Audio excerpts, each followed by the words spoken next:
సిరిసిల్ల సర్పంచులు అందరూ వచ్చినారు. సిరిసిల్ల జిల్లా వేములవాడ నుంచి, అదేవిధంగా మా సిరిసిల్ల నుంచి.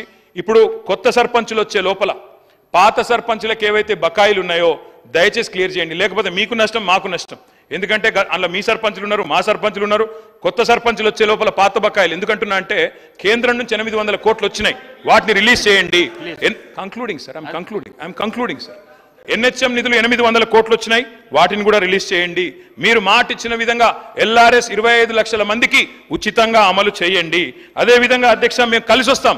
ప్రభుత్వంతో మీరు ఇచ్చిన మాట నిలబెట్టుకోండి, తప్పకుండా కలిసి వస్తాం. మంచి పథకాలు కొనసాగించండి.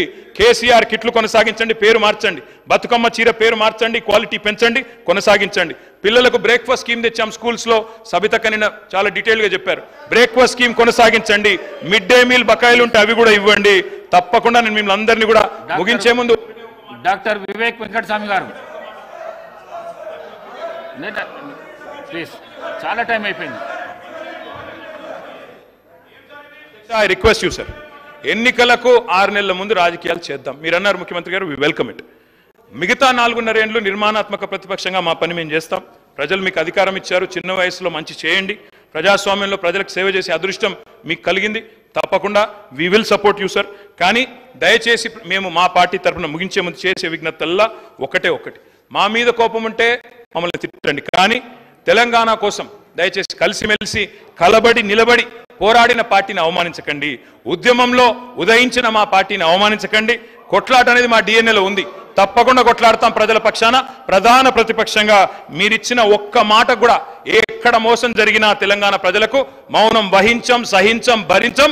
ప్రాంతం వాడు మోసం చేస్తే ఈ ప్రాంతంలోనే పాత్ర పెడతామన్న కాళోజీ మాటలు వారికి గుర్తు చేస్తూ జై తెలంగాణ. డాక్టర్ వివేక్ వెంకటస్వామి గారు.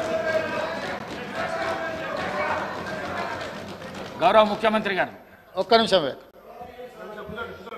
ఎంతసేపు మాట్లాడినా